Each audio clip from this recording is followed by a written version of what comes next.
မဟာခန္ဓာဤဝိဇ္ဇာခီးလန်ကိုကြော်မြန်းသွားတဲ့အဘဘူတော်ပွင့်ကြောင်းတင်ဆက်ပေးခြင်းပါတယ်ဗျာကာလအပြင်လွန်ခဲ့တဲ့မြန်မာတက္ကရာ1264ခုနှစ်ကပါကြိုက်လက်မျိုးအပိုင်းကျုံငဲ့မဲဆယ်စိတ်ရွာလေးဟာအလုံးတန်ရာလှပပါတယ်ကြာပရုံငုံဖြန့်ပါလို့မာလာမုံထုံရနဲ့နေနဲ့ဂုံကမန်ရွှေဝတ်လာဆိုတဲ့ကြပြားလေးကဲ့သို့ပဲတရွာလုံးမှာပန်းမျိုးစုံတို့ပွင့်လန်းနေကြပါတယ်စောင်းကုံတွေကုလေယူးလေးတွေနဲ့အတူပန်းရည်တို့ကလည်းတရွာလုံးမှုပြက်နေတာပါရွာမှာတောင်သူတွေသမားတွေအများစုနေထိုင်ကြပါလေတောင်သူတွေသမားတို့နှွေစပားရိတ်သိမ်းပြီးမှပဲအားလက်ချိန်နာရပါတော့တယ်မိုးဦးကြစားကနေနှွေအထိကုန်းယုံလောက်ကန်ကြပါတယ်သူတို့တွေဟာပင်ပန်းနဲ့မထင်ကြပါဘူးကိုဘွားနဲ့ကိုအလုပ်ပျော်နေကြပါလ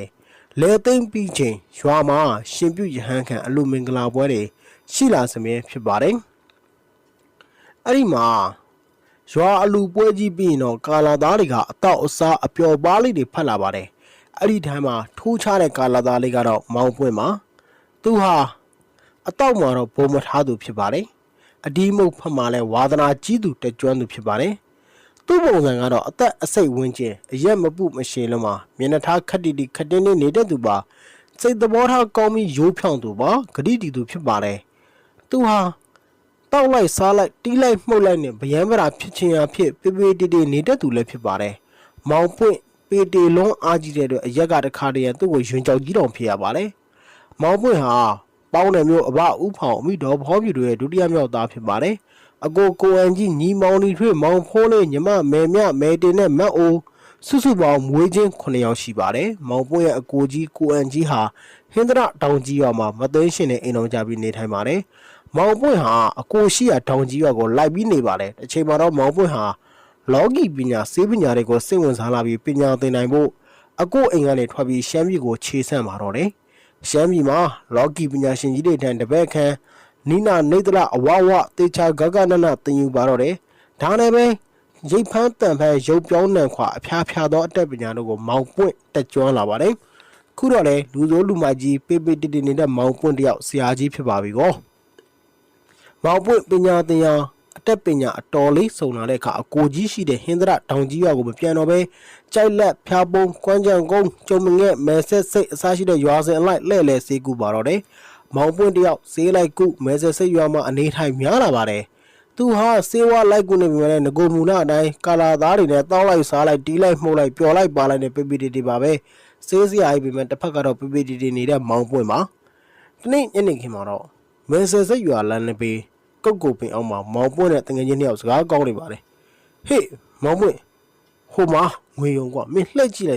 ်လှုပ်သွားတာတို့ရမှာအလှဆုံးပန်းတော့ကနော်မင်းစိတ်ကူးမလဲနဲ့မောင်ပွင့်ဟာမင်းတို့ကလည်းကွာသူ့ဘာသူပန်းတော့ကဘာကဲငါစိတ်ဝင်စားဘူးခေါ်ထားကြပါကွာလာအရက်တော့မယ်လို့ပြောရင်းနဲ့သူဟာလဲရင်းဖက်ပြီးထုံးတယ်နဲ့အရက်ဆိုင်ဆိုတာရုံးပါတယ်အရက်ဆိုင်မှာမောင်ပွင့်မင်းမူးနေပြီးရေချင်းလွန်နေပြီးတော်ပါတော့ကွာလို့တငယ်ချင်းတွေကတားပါတယ်မောင်ပွင့်ကငါဒီလောက်နဲ့ဘယ်တော့မှမိုးဘူးလို့လဲမမူးဘူးကွာနောက်တစ်လုံးချဆိုပြီးအာလေးရှာလေးနဲ့ကိုရင်းရံပြီးလက်ကပြအရက်ထပ်မှတောင်းနေပါပါတယ်မောင်ပွင့်လူမန်းသူမန်းမသိအောင်တောက်ပြီးမှောက်သွားပါတော့တယ်တနေ့နေ့ခင်မှာတော့မောင်ပွင့်ရဲ့အိမ်ရှိမှာရှိတဲ့သရဲပေပေါ်မှာကြီးကန်းတစ်ကောင်ကတန်တာပေးနေပါတယ်မောင်ပွင့်ကဒီကြီးကန်းကဘာလဲရောဘာလို့များမသားစဘူးလာတာနေရတာလို့ရေရစ်ပါတယ်ကြီးတာပြီးမကြပါဘူးမောင်ပွင့်ရဲ့အိမ်ရှိကိုအသက်60ကျော်80နီးပါးအဖိုးကြီးတယောက်ရောက်ချလာပါလေအဖိုးကြီးရဲ့ပုံမှန်တနန်းကနန်းဆန်ပါတယ်ဥပုပ်တော်စင်တောင်ရှိပစိုးနဲ့တိုးရင်အင်ဂျီဝတ်ထားပါတယ်ဥကောင်းမှလည်းကရွတ်ခွေခေါင်းပေါင်းထားပြီးလက်တစ်ဖက်မှာစိတ်ပတိကိုကင်ထားပါတယ်အဖိုးဟာမောင်ပွင့်ထံကိုလှမ်းကြည့်ရင်ငါသားအဖမင်းအိမ်မှာတဲခိုပြရစီလို့ခွင်တောင်းပါတယ်မောင်ပွင့်ကလည်းအဖကိုကြည့်ရတာမန္တလေးဘက်ကအဝေးကြီးကနေလာတဲ့ပုံပဲ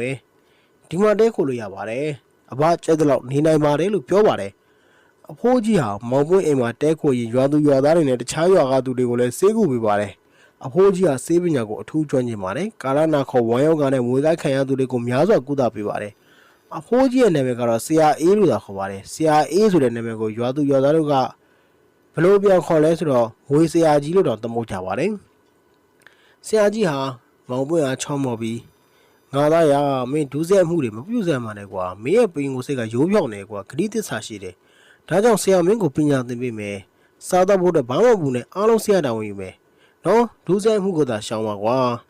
မောင်ပွင့်ကတော့ခေါင်းလေးငုံပြီးတောက်စားမှုရဲ့တီးမှုပြောပါနေတာမကောင်းမှတော့သိပါတယ်အဘရဲ့ဒါပေမဲ့ကျွန်တော်မတော့ဘဲနဲ့မနေနိုင်သေးဘူးဗျမင်းတော်တော်ပြောခတာပဲလို့ပြောရင်ဆရာကြီးဟာတက်ပြင်းချလိုက်ပါတော့တယ်တနေ့နေ့ခင်းမှာတော့လူတယောက်ကအော်လာပြီးဆရာကြီးကဲပေါင်းဆိုပြီးအိမ်ရှိကဝင်လာပါတယ်ဆရာကြီးကအကျိုးကြောင့်မေးတဲ့အခါမှာတော့ပိုးထိခံရလို့သိရပါတယ်ကဲစိတ်မပူပါနဲ့ကဲလူလေးမပွင့်ရင်ဒီနေ့တော့မတော့နဲ့ကွာအဘအတိတ်ထံဝင်လာလို့အပြင်းထွက်လို့မဖြစ်ဘူးအဘကိုကူအောင်ဒီလူနဲ့မင်းလိုက်သွားအဘမင်းကိုပညာခဏအလိုက်မယ်လက်ပေးစမ်းလို့ပြောပြီးမောင်ပွင့်ရဲ့ညာလဝါကိုဆရာကြီးကသူ့ရဲ့လဝါနဲ့သုံးချရလိုက်ပါတယ်ဟိုရောက်ရင်လူနာရဲ့ဒဏ်ရာကိုမင်းလဝါနဲ့အောက်ကိုတက်ချပေးပြီးရင်တောက်ရည်တစ်ခွက်တောင်းမင်းညာလက်ညှိုးနဲ့မှွေလူနာကိုတိုက်မတောက်နိုင်ရင်ပါဇက်ထက်ကိုအဆက်ချပြီးတိုက်ကွာအဘပြောတာမှတ်မိရလားဟုတ်မှတ်မိပါတယ်ဗျကဲအချင်းမရှိဝင်မြန်လိုက်တော့မောင်ပွင့်ကလည်းဆရာလာပြီသူတော်လိုက်သွားပါတော့နဲ့မောင်ပွင့်တို့ခတ်တုတ်လေးလိုက်သွားပြီးလူနာအိမ်ကိုရောက်တဲ့အခါဆရာကြီးကိုစားမောင်ပွင့်လိုက်တဲ့အတွက်အိမ်သူအိမ်သားတွေကပြူးပြဲတဲ့ကြည့်ကြပါတယ်မောင်ပွင့်ကတော့ထုံးစံတိုင်းဘာကိုမှဂရုမစိုက်ပဲခက်တီပါပဲမောင်ပွင့်လူနာကိုကြော်တန်းကိုကြည့်လိုက်တော့သတိလစ်နေပါပြီဆရာကြီးမှားလိုက်တဲ့အတိုင်းမွေကိုက်ခံထားတဲ့ခြေချင်းဝတ်နေရမှာခြေဖြားဘက်ကိုလက်နဲ့အုပ်တက်ချအချင်းချင်းတက်ပြီးညမကြခင်လူနာသတိရလာပြီးထားနိုင်ပါတယ်မောင်ပွင့်ကတောက်ရည်တစ်ခွက်တောင်းပြီးညာလက်နဲ့ရေကိုမှွေပြီးကဲကိုကြော်တန်းသတိရလာပြီလားရေတောက်လိုက်အောင်လို့ပြောပြီးတိုက်ပါတယ်အိမ်သူအိမ်သားတွေနဲ့အိမ်ကြီးချင်းတွေကမောင်ပွင့်ကိုတန်တော်ကြည့်နေပါတယ်မောင်ပွင့်တယောက်အားလုံးကိုနှုတ်ဆက်အတွေးတွေရှင်မပိုက်ပြီးတော့ခြေလန်းနဲ့တဖြည်းဖြည်းလန်းရင်အိမ်ကိုပြန်လာခဲ့ပါတယ်ဝင်ကိုက်ခံရတဲ့ကိုကြော်တန်းလည်းနေကောင်းသွားပြီးရပန်းနဲ့လှုပ်ပြန်စင်နေပါတယ်မောင်ပွင့်တယောက်ကိုကြော်တန်းဝင်ကိုက်ခံရတာကိုကုပေးတဲ့နေ့ကစပြီးအရက်မတော့တော့ပဲအိမ်မှာငြိမ်နေပါတော့တယ်တနေ့ညနေဆောင်သူ့ငယ်ချင်းလှငိမ့်မောင်ပွင့်အိမ်ကိုရောက်လာပြီးသွားမယ်လေကွာဘယ်ဟိုသွားမှလဲကွာမင်းကလည်းမင်းနေရသေးကွာထုံးစံတိုင်းတောက်မယ်လေငါရက်လည်းဖြတ်လိုက်ပြီကွာဟာငါ့ကိုပုံပြောနေရလားမင်းကငါဘယ်တော့ညာပြောတော့လဲအေးတခါမှတော့မညာခဲ့ဘူးပါဘူးဒါဆိုလဲတာရုတော့ခေါ်ထားမယ်မောင်ကွာတာရုမင်းမလိုက်ရင်လည်းငါသွားပြီမောင်ပွင့်ရေလို့ပြောပြီးလှမ်းချင်းပြန်သွားပါတယ်တနေ့နဲ့ခင်မောင်ပွင့်နဲ့ရွာဦးဖုံးတော်ကြီးအကြောင်းကိုစွန့်သွားပို့ပေးပြီးအိမ်ပြန်လာနေတဲ့မငွေယုံတို့ရွာလန်းတို့ကမှဆုံးပါတယ်မငွေယုံကပြုံးရင်း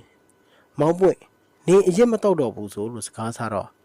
ဘာလဲနေကအရက်တော့ရင်မခင်တော့ဘူးပေါ့